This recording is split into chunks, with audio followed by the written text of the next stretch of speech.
7.9 million animals enter shelters around the world just within 1 year. Of the 7.9 million animals placed in shelters, 3.9 million of those animals are dogs.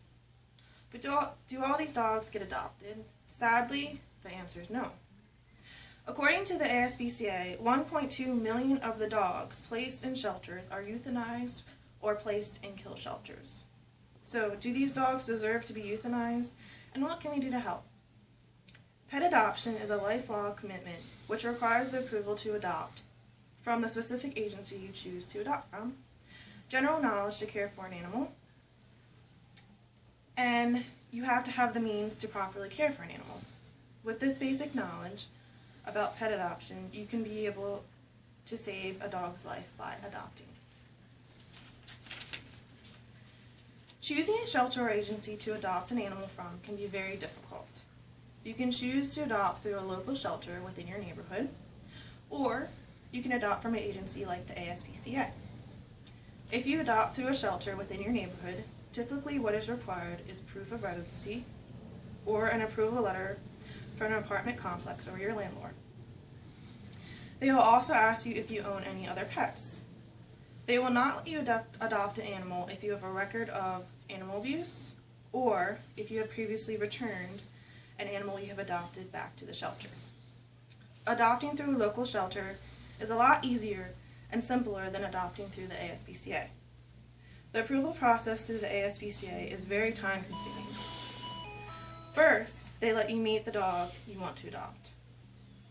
If the connection is great between the dog and possible owner, then they move on to the interview and application process. During this process, many questions are asked. For example, they may ask you if you have any other pets or if you have a fenced-in yard. The ASPCA can choose to not allow you to adopt if you do not meet certain guidelines. The individual looking to adopt must be at least 18 years of age and no younger. The pet that is being adopted must be microchipped prior to leaving with the owner. Finally, they may enforce restrictions regarding to any other animals and children you have. If you do get approval to adopt, there may be other applications in for the animal you want to adopt. So always keep in mind, even if you get approved, that doesn't always mean you'll be able to take the animal home with you. Before you take your adopted dog home, you should gain some knowledge about how to care for your dog. The ASPCA requires dogs to be microchipped before they leave the shelter. If you adopt from a different shelter or agency that does not require animals to be microchipped before they leave, it is strongly recommended that you get your animal microchipped. If by chance your dog runs away or gets out of a fenced yard, you will have a way to find your pet. Second, you need to follow licensed laws and keep up with your dog's vaccinations. Also make sure to schedule regular visits to the vet to ensure your dog's health. A dog is not meant to be alone, therefore make sure you set enough time aside daily to play and care for your dog. You can also invest in a doggy daycare if you work all day. And putting your dog in a daycare can help teach the dog social skills, obedience skills, and allows them to get the interaction they need during the day. Another important tip to follow is to always have your dog on a leash when he or she is out of a fenced yard. Dogs can be unpredictable, and it is always in your best interest to leash your dog. One final but essential piece of knowledge you should know is about feeding your dog the right diet. Dogs need to be fed a healthy and nutritious diet. This means limited table food and plenty of exercise. You can also talk to your vet if you have any questions about what you should feed your pet. Many individuals love the idea of a dog, but don't really think about how much a dog costs.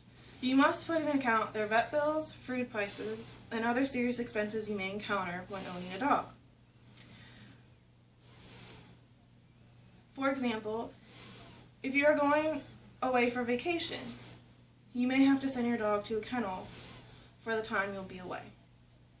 And you may have to set extra time aside just to find the perfect kennel for your dog. Your dog also may become ill, and you may have to take them to the vet. Vet bills can be very expensive, so make sure you have some extra money set aside for emergencies like these. But having money to care for your dog doesn't always mean you are able to care for the dog. You must have a home or apartment to house the dog. Most shelters prefer you to have a home with a fenced-in yard or an apartment that has a yard for them to play in. Finally, you need to evaluate the stress a dog can cause.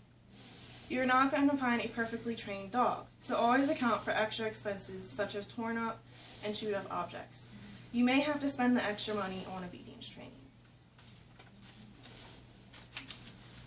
Adopting a dog is not a short and easy process, but if you go through the adoption process and have the knowledge about caring for a dog and have the means to support a dog, then you may be able to give a dog a second chance and can cut down on the amount of dogs being euthanized yearly. I personally adopted my dog from a local shelter within my neighborhood. Not only did she change my life for the better, but adopting a pet from a shelter is the most satisfying feeling.